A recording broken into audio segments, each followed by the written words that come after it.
Differential equation की कहानी को आगे बढ़ाते हैं। आज चलिए देखते हैं बच्चों, यहाँ पे हम इक्वेशन में x square plus y square is equal to a square, ये किसका इक्वेशन है और ये इक्वेशन किसको रिप्रेजेंट कर रहा है? आपको पता है x square plus y square is equal to a square, ये सर्कल का इक्वेशन है। तो यस और नो। अब देखोगे सबसे पहला चीज कि इस इक्वेशन को तो हम ऐसे भी लिख सकते हैं, कैसे? देखो ऐसे, x माइनस 0 का स्क्वायर प्लस y माइनस 0 का square is equal to a square. अब बच्चों यहाँ पे जो x के बगल में ये दोनों, x के बगल में जो ये 0 है या y के बगल में जो 0 आया, इससे हमको क्या मिलता है? सबसे पहला चीज ये तो हमको सेंटर की वैल्यू मिल जाती है कि सेंटर कहां है? सेंटर है 0,0 पे।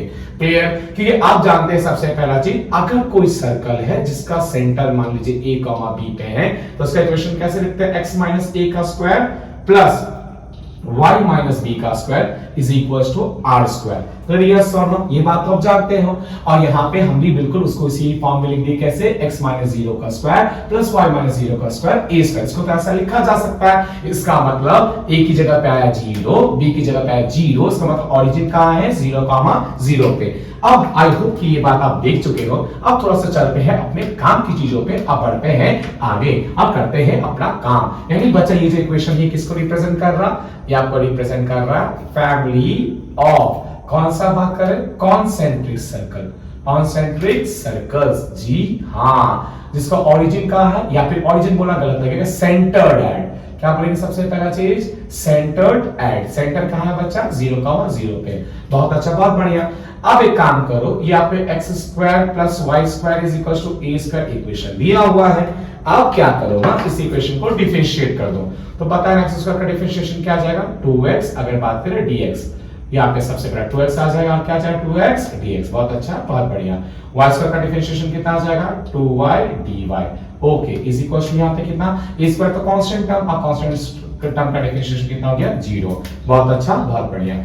अब क्या करो बच्चों, सबसे पहला चीज, इस पूरे के पूरे इक्वेशन को हम लोग को छोटे से छोटे फॉर्म में सॉल्व करना। छोटा, जितना छोटा हो सके उतना छोटा फॉर्म में हम लोग उसको क्या करेंगे? उतने छोटे फॉर्म में हम लोग उसको लेकर आएंगे। कैसे? देखो हम क्या किए, देखो यहाँ पे 2x dx है, यहाँ पे 2y dy है, और आपको पता है डिफरेंशियल इक्वेशन के लिए आपको dy by dx या फिर d square y by dx square comma या फिर d cube y by dx cube comma dot dot, इनमें से कम कोई एक तो लाना ही होता है। तो चलो हम लोग तो dy by dx भी लेके आ सकते हैं। कैसे लाएंगे? देखो बच्चों, यहाँ पे 2 है, यहाँ पे 2 है। हम क्या करेंगे, इस पूरे के पूरे इक्वेशन को 2dx से डिवाइड कर देंगे। तो 2dx से डिवाइड कर देंगे तो बोलो तो क्या होगा? यहाँ का 2x यहाँ पे सबसे पहले देखो 2 तो कट जाएगा, dx कट जाएगा, क्या बचेगा? x।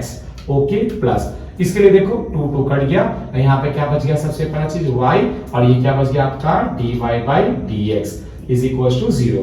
अब ये क्या बन गया बच्चों? सबसे पहले अगर बात करें, देखो यहाँ x है, y भी है, और खास तौर पे dy by dx है। ये क्या बन गया आपका? एक डिफरेंशियल इक्वेशन। यानी ये डिफरेंशियल इक्वेशन भी किसको रिप्रेजेंट कर रहा होगा? ये डिफरेंशियल इक्वेशन भी रिप्रेजेंट कर रहा होगा फैमिली ऑफ कोसेंट्रिक सर्कल्स। इतनी बात समझे?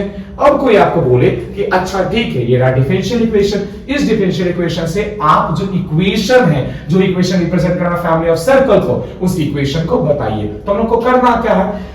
इक्वेशन से डिफरेंशियल इक्वेशन बनाने के लिए हम लोग क्या किए बच्चों? डिफरेंशिएट। ओके, आप डिफरेंशियल इक्वेशन से वापस सबसे पहला चीज क्या बनाने वाले हम लोग? डिफरेंशियल इक्वेशन से वापस हम लोग बनाने वाले हैं इक्वेशन। इसके लिए हम लोग को क्या करना होगा? इंटीग्रेट। जी हाँ, बहुत अच्छा, बहुत बढ़िया। कैसे? देखो ध्यान से, इस इक्वेशन को कैसे करेंगे कंटिन्यू, यहाँ ध्यान से देखेंगे। इस इक्वेशन को हम लोग क्या किए? इस इक्वेशन को देखो हम लोग कुछ इस कदर लिख दिए, ठीक है। अब dx से मल्टीप्लाई कर दो, हो गया ये x dx प्लस ये हो गया y dy is equal to 0। अब इंटीग्रेट कर दो बच्चा दोनों साइड। आपको पता है ना, कांस्टेंट का अगर इंटीग्रेट कर दोगे, सबसे पहले चीज जैसे 0 है, इंटीग्रेट कर दो कुछ कुछ कांस्टेंट आ जाएगा। मान लीजिए बोल दिए c। क्लियर? यस और नो? अब यहाँ पे ध्यान से देखो, सबसे पहले अगर बात करें, यहाँ पे x dx है, तो x इंटीग्रेशन कितना होता है? x स्क्वायर बाय 2, ठीक है। y dy का कितना हो जाएगा? y square by 2। बच्चों 2 को भेजो, क्या पाओगे? सबसे पहला चीज x square plus y square is equal to 2c। आप 2c को तो हम लोग जनरली कांस्टेंट a स्क्वायर भी तो लिख ही सकते हैं, कोई दिक्कत वाली बात तो नहीं है। लिख दो, क्या आ जाएगा? सबसे पहला चीज देखो x square plus y square is equal to a square. ये फिर से किसका इक्वेशन आ गया? ये आपका आ गया equation of family of concentric circle centred at 0,0। यानी यहां से समझ आया कि डिफरेंशियल इक्वेशन को अगर हम लोग अगर डिफरेंशियल इक्वेशन दिया है तो अगर हम लोग उसको इंटीग्रेट कर देंगे तो हमको वापस वो इक्वेशन मिल जाएगा जो इक्वेशन फैमिली ऑफ कर्व को रिप्रेजेंट करता है। और अगर फैमिली ऑफ कर्व दिया है उसको डिफरेंशिएट कर देंगे सबसे पहला चीज तो हमको मिल जाएगा डिफरेंशियल इक्वेशन। अब सवाल आता है कि सर अगर इक्वेशन दिया है तो कितनी बार डिफरेंशिएट करेंगे, ठीक है, और कैसे करेंगे थोड़ा उसके बारे में बताइए। बच्चों अब जानने वाले हैं एक्स्ट्रा टर्म्स, सब इंपॉर्टेंट है जो हमारे बोर्ड्स के लिए भी और हमारे लॉजिक्स के लिए भी। तो देखो सबसे पहला चीज हम क्या करते हैं, इसको इरेज करके क्लियर कर दे रहे हैं या फिर चलो इसी स्पेस का यूज कर लेते हैं। देखा जाए जगह तो कम है, इरेज कर ही लेना चाहिए। आई होप कि ये समझे होंगे आप। चलो ठीक है, erase erase erase erase erase erase erase, चलो चलो करते हैं चलिए ये हो गया इरेज। Great, done. सुनो देखो जैसे हमारे पास में क्या दिया y = mx, अगर y = mx के बारे में बात करें तो ये क्या बताता है, ये आपको बताता है family of straight line in xy plane. आप बोलोगे सर xy प्लेन कैसे, देखो यहाँ पे वेरिएबल क्या y और x है ना, इसलिए xy प्लेन पासिंग थ्रू यहाँ पे ओरिजिन। अब बोलो सर कैसे पता कि ये ओरिजिन से पास कर रहा, देखो x को 0 पुट करो तो y भी 0 होगा, इससे पता चला कहां से पास कर रहा, ओरिजिन से। बच्चों इसको हटा देते ताकि ये स्पेस भी यूज कर सके, ठीक है। अब देखो ये मेरे पास इक्वेशन है, बहुत अच्छा बहुत बढ़िया।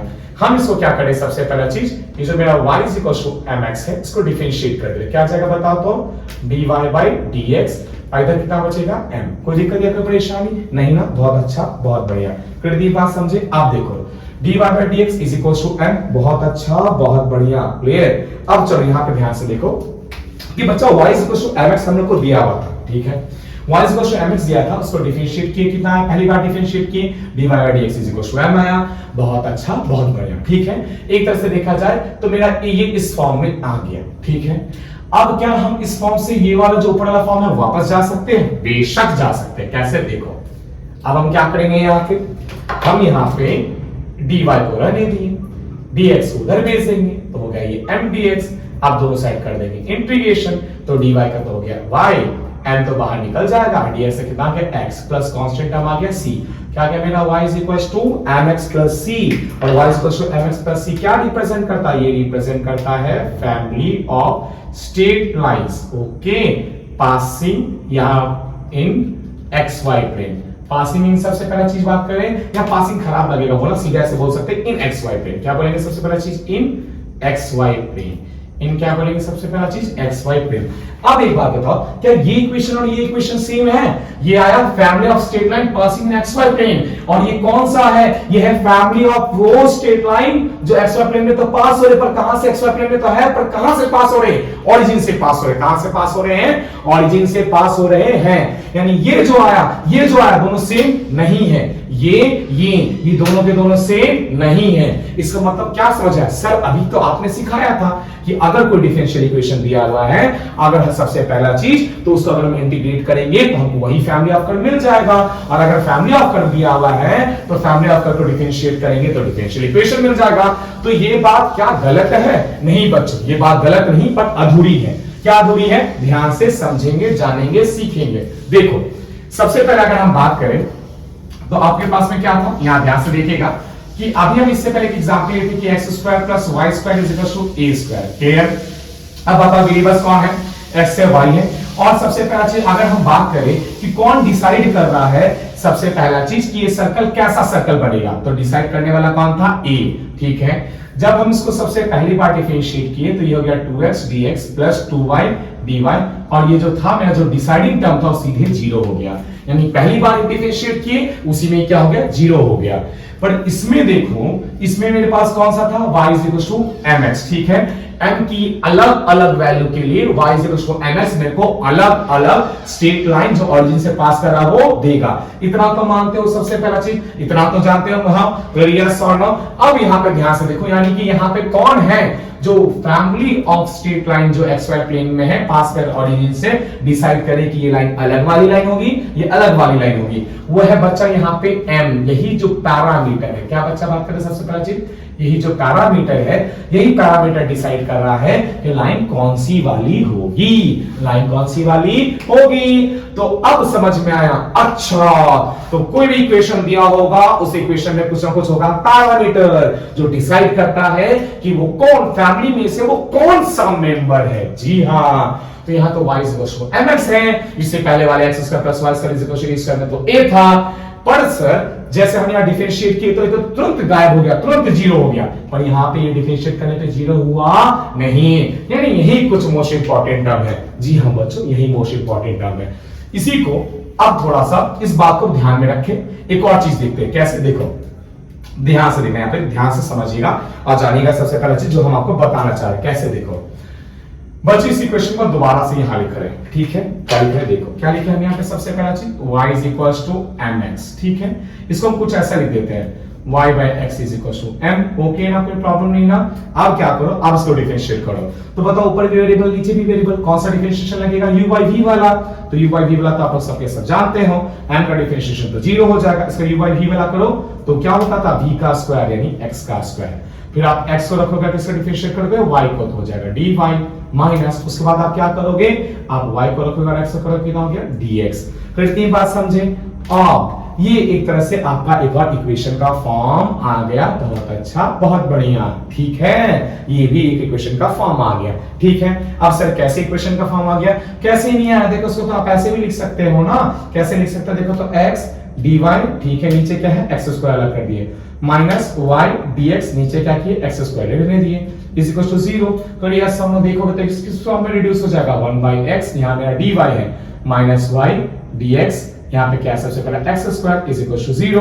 अब क्या किए हम, dx से डिवाइड कर दिए, तो हो गया 1/x, देखो dy by dx minus y by x square is equal to 0। देखो आ गया ना डिफरेंशियल इक्वेशन का फॉर्म। बहुत अच्छा, बहुत बढ़िया, आ गया डिफरेंशियल इक्वेशन, ठीक है। अब देखो बच्चों, ये तो आ गया डिफरेंशियल इक्वेशन। क्या इस डिफरेंशियल इक्वेशन से वापस हम सेम यही फैमिली ऑफ कर्व को प्राप्त कर सकते हैं, वहां तक पहुंच सकते हैं? यस बेशक। कैसे पहुंच सकते हैं, ध्यान से देखना। इसको मेरे को क्या करना पड़ेगा, इस डिफरेंशियल इक्वेशन को, डिफरेंशियल इक्वेशन से अगर मेरे को वापस फैमिली ऑफ कर्व जाना है तो मेरे को क्या करना पड़ेगा, सबसे पहला चीज इसको इंटीग्रेट, यही करना पड़ेगा ना। एक बात बताओ, इस वाले इक्वेशन को, जी हां, ये भी तो फैमिली ऑफ कर्व का इक्वेशन हो गया, ये भी फैमिली ऑफ कर्व का इक्वेशन होगा, दोनों के दोनों हो गए। इस वाले को हम क्या कर रहे हैं, सबसे पहला चीज देखो, इसको हम लिख सकते हैं कि ये डिफरेंशिएशन है y बाय x का। जी हां, लिख सकते हैं। क्या ये डिफरेंशिएशन y बाय x का, आइदर तो कांस्टेंट 0 ही रहने दो, ये डिफरेंशिएशन है y बाय x का। क्लियर। अब क्या कर दो, उसको इंटीग्रेट कर दो। जैसे इंटीग्रेट कर दो, दोनों के दोनों साइड बचा, या साइन नहीं दे रहा, बड़ा समझना। इंटीग्रेट कर दोगे तो आप क्या होगा, पाओगे सबसे पहला चीज कि यहां से तो d इंटीग्रेशन से हट जाएगा, क्या जाएगा, ये y बाय x, और यहां पे क्या जाएगा, कोई ना कोई कांस्टेंट अब जैसे m, तो आप इसे रखते हो y mx। अरे वाह, इसका मतलब यहां से क्या समझ में आया, यहां से तो समझ में आया कि सबसे पहला चीज इस वाले डिफरेंशियल इक्वेशन को वापस अगर से इंटीग्रेट कर दो तो मेरे को वही फैमिली ऑफ कर्व मिलता है जिसको हम डिफरेंशिएट करके ऐसा डिफरेंशियल इक्वेशन बनाए थे। बहुत अच्छा, बहुत बढ़िया। पर सर लेकिन जब हम लोग इस वाले डिफरेंशियल इक्वेशन को इंटीग्रेट किए तब तो ये वाला नहीं आया। इसका मतलब है किसी से आता है, किसी से नहीं आता है। हमको कैसे पता चलेगा कि किससे आता है, किससे नहीं आता? एग्जाम में क्या लगाएंगे, क्या करेंगे, एकदम ही नहीं समझ में आ रहा। सब एकदम नहीं समझ आ रहा कि क्या लगाएंगे क्या नहीं। बच्चों आपकी इसी परेशानी को हम और बढ़ाते हैं अभी। देखो कि क्या, देखो सबसे पहला चीज कि ये देखो y is equal to mx। जी हाँ, क्या बात करें हम, y is equal to mx। बहुत अच्छा, बहुत बढ़िया। ये y इज इक्वल टू, अगर हम mx के बारे में बात करें यहाँ पे, तो इसको सबसे पहली बार डिफरेंशिएट करो तो कितना हो जाएगा, dy अपॉन, यहाँ ध्यान से देखो, या फिर ऐसे लिख दीजिए, कैसे हो जाएगा, dy by dx is equal to, यहाँ पे क्या आ जाएगा, m। बहुत अच्छा, बहुत बढ़िया। अब क्या करो ना, इस वाले इक्वेशन से y is equal to mx वाले इक्वेशन से m का वैल्यू निकालो, क्या आ जाएगा, y बाई x। इस वाले को यहां पुट कर दो, कितना आ जाएगा बोलो तो, dy बाई, यहां ध्यान से देखना, dy बाई, अगर बात करें dx इज इक्वल टू, यहां पे m का जगह पुट कर दो y बाई x। अब क्रॉस मल्टीप्लाई करो, x यहां पे क्रॉस मल्टीप्लाई करो, तो क्रॉस मल्टीप्लाई करो तो पाओगे dy तो है यहां पे, बहुत अच्छा, बहुत बढ़िया। y को भेज दो, y आ गया यहां पे, इज इक्वल टू, यहाँ पे dx को भेज दो, तो ये हो गया dx बाई x। आप दोनों साइड इंटीग्रेट करो, तो दोनों साइड इंटीग्रेट करो तो आप क्या पाओगे, आप पाओगे ये कितना आ जाएगा, ये आ जाएगा आपका log y। बहुत अच्छा, बहुत बढ़िया। ये आपका कितना आ जाएगा, सबसे पहले चीज करो, आ जाएगा आपका log x plus log m log m constant. अब फाइनली फर्दर जब आप इसको लिखोगे जैसा हम यहाँ लिख दे रहे हैं, तो ये तो हो गया log y। बहुत अच्छा, बहुत बढ़िया। इज इक्वल्स टू, इसको लिख दो log m plus log n, बचा क्या होता है log mn, यानी this log m plus log n क्या हो जाएगा log mn, यानी कि यहाँ पे क्या आ जाएगा mx। ठीक है, यहाँ log हट गया, y is equals to mx आ गया। अरे वाह सर, इससे तो वापस वही इक्वेशन आ गया। ओहो, तो यानी कि डिफरेंशिएट, सबसे पहला चीज अगर मेरा इक्वेशन दिया है उससे डिफरेंशियल इक्वेशन बनाए, तो किसी डिफरेंशियल इक्वेशन से आंसर आएगा, किसी डिफरेंशियल इक्वेशन से आंसर नहीं आएगा। यही बात है ना सर? नहीं बच्चों, ये बात गलत है। अब सर प्लीज क्लियर कीजिए क्या है ये। देखो, अगर मेरे पास कोई इक्वेशन दिया है जैसे y is equal to mx, clear, उसमें पहचानिए पैरामीटर को। पैरामीटर कौन है? जिसको बदलने से या जिसकी पर्टिकुलर वैल्यू पुट करने से, यानी जिसकी वैल्यू रखने से उस फैमिली का कोई ना कोई मेंबर मिलेगा। जैसे m की वैल्यू जैसे जैसे बदलेंगे ना तो अलग अलग मेंबर मिलेगा ना, यानी पैरामीटर कौन है? m। ये हुआ आपका पहला स्टेप। ठीक है, फिर यहां ध्यान से देखिएगा, एक और बात गांठ बांधिए। इसके बाद स्टेप नंबर 2, जितने पैरामीटर्स होंगे उतनी बार डिफरेंशिएशन होगी। तो यहां कितना पैरामीटर था? 1, तो उतनी बार डिफरेंशिएशन हुई, यानी कि यहां देखो dy by dx। Clear. Next, उतनी बार डिफरेंशिएशन करने के बाद आप क्या करोगे? पैरामीटर को एलिमिनेट करोगे। हर एक पैरामीटर को एलिमिनेट करने के लिए आपको 2 इक्वेशन की जरूरत पड़ती है। पहला इक्वेशन इस केस में क्वेश्चन खुद आया था, और दूसरा अगर बात करें इक्वेशन, वो डिफरेंशिएट करके आया। अब पहले इक्वेशन में से हम m की वैल्यू को निकाले और दूसरे में रख दिए, पैरामीटर हो गया एलिमिनेट। बस अब आप उसके बाद सबसे पहला चीज, जब पैरामीटर एलिमिनेट हो जाए, आप क्रॉस मल्टीप्लाई करोगे और इंटीग्रेट कर दोगे, आपको वही फैमिली ऑफ कर्व वापस मिल जाएगा। आपको वही फैमिली ऑफ कर्व वापस, उसको वही फैमिली ऑफ कर्व का इक्वेशन वापस मिल जाएगा जिससे वो डिफरेंशियल इक्वेशन बना था। आई होप कि आपको यहाँ पे कंफ्यूजन क्लियर हुआ होगा। फिर से लास्ट आपके क्लैरिटी के लिए, इतना सब जो बताया गया बच्चा, वो इसलिए बताया गया कि आप सीखे कि जब भी कोई इक्वेशन दिया हो, जब भी क्या सबसे पहला चीज, जैसे कि हम यहाँ इरेज कर दे रहे हैं, यहाँ ध्यान से देखिएगा, जैसे कहां कर दे, मान लो यहाँ कर दे रहे हैं सबसे पहले, ताकि आपको और अच्छे से क्लैरिटी मिल जाए। ठीक है, कर दिए। यहाँ ध्यान से देखो क्या, कि जब भी कोई इक्वेशन दिए तो आप जैसे जैसे y is equal to mx equation दिया तो आप पहचानोगे पैरामीटर को। पैरामीटर जैसे पहचान में आएगा, जितना पैरामीटर उतना बार डिफरेंशिएशन, एक पैरामीटर एक बार differentiation, dy by dx is equal to क्या आ गया यहाँ पे m। अब आपके पास 2 इक्वेशन होंगे, पहला क्वेश्चन वाला, दूसरा डिफरेंशिएट करने वाला। तो यस और नो, तो आप क्या करोगे? पहले वाले से आप किसी तरीके से पैरामीटर को एलिमिनेट करोगे, चाहे ऐड करके, सब्ट्रैक्ट करके, या पहले वाले से वैल्यू ही क्यों ना पुट करना हो। जैसे पहले वाले से हम यहाँ पे क्या लिख देंगे, m is equal to y upon x, और उसकी वैल्यू को यहाँ रखेंगे तो क्या हो गया, dy by dx is equal to y upon x। उसके बाद हम लोग क्या कर देंगे, वही सेम ये चीजों को सेपरेट कर दिए, और सेपरेट करने का फिर क्या कर देंगे, इंटीग्रेट कर देंगे, हमको हमारा आंसर मिल जाएगा। अब मान लीजिए कि कोई ऐसा इक्वेशन दिया जिसमें 3 पैरामीटर है, तो बच्चों 3 बार डिफरेंशिएशन करना होगा। ठीक है, कोई ऐसा इक्वेशन दे दिया, सबसे पहला चीज अगर बात करें जिसमें 4 पैरामीटर हो तो 4 बार डिफरेंशिएशन करना होगा। इसका क्या मतलब, इसका कुछ और भी मतलब होता है, वो समझिएगा कैसे। देखो, अब बोलो सर सर्कल वाले इक्वेशन में प्रॉब्लम क्यों नहीं हुआ? अरे बच्चा, पैरामीटर था a, पहले डिफरेंशिएशन में पैरामीटर एलिमिनेट हो गया, इसीलिए तो आंसर आ गया। क्या कि आपका जो इस सर्कल का इक्वेशन था, उसको जो फर्स्ट टाइम डिफरेंशिएट किया, पहली बार डिफरेंशिएशन में ही पैरामीटर एलिमिनेट हो गया। अब पैरामीटर एलिमिनेट हो गया और आपका आसानी से आ गया। इसमें पैरामीटर एलिमिनेट नहीं हुआ था, करना पड़ा। आई होप कि आप समझ पाए हो। अब इसके अलावा कुछ और भी एक्स्ट्रा जानते हैं हम लोग।